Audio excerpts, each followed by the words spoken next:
Today's gonna be a really quick video, but it's a really good lesson, honestly.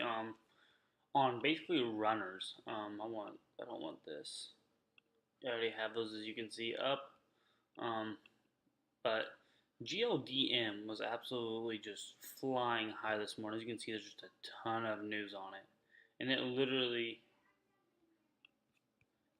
went from 680 to $27, guys, in the matter of hours. So how do you guys get on board with these? What you can do exactly what I did. This is a 5 minute chart. We'll switch it to a 1 minute chart. How about that? 5 day 1 minute. This gap right here does not actually exist. Thinkorswim actually went down today, early in the morning. So that's why that is there. And basically what I did today was it had this huge up, and it basically came back down, popped back up, and I waited for it to find this support line. I had one here and I had one here. And as you can see, it did dip below it, and I actually did get in right around in here. I don't even think I was actually at my computer, guys, until like 8:30. So this was like right in here. I was watching this. As soon as it broke back up on held this support, I got in. I believe it was like this candle right in here. I got in like 8:23.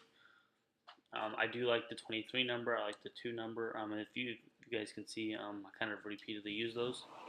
Sorry about that interruption, but again, had to take a quick phone call. But again, my entry was around 23, 18:23. As you guys, if you guys are here a lot, I pick like 23 is a good number I like to get in. 2 is a number I like to get in. Or sell at. It just really depends. But I just let this thing ride, and I actually ended up selling at 23, which was too early. My main thing was this right here. I wanted to see if it was going to break it. It did break it. I ended up selling around 23. I just wanted to get that whole dollar in. I got it, and it just kept running. I missed out on hundreds of dollars, but that's okay. Wasn't expecting it to go like that. This was literally the high it's ever been, and then it just broke through it and kept running. So that was that reason. Easy lesson. If you guys have runners, they come back, they bounce, they hit support, and they bounce off of it. It's a good reason to get in and let it run. I was expecting it at the market to take some profits and then at least bounce up a little bit, make a new high, but that did not happen. It just sold off. So that's that. That being said, that is today's lesson, and basically you're learning to trade runners. I'm gonna have a video basically what my scans look like later. So with that being said, and if you guys want a more detailed in on why I do everything and everything else, basically a step-by-step process, how to find it, how to do everything, step by step.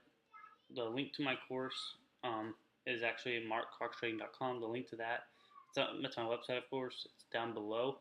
Just click on it. It'll take you there. My course does this all for you, teaches you everything you'll ever need to know. But with that being said, thank you guys for watching. I will see you guys in the next one.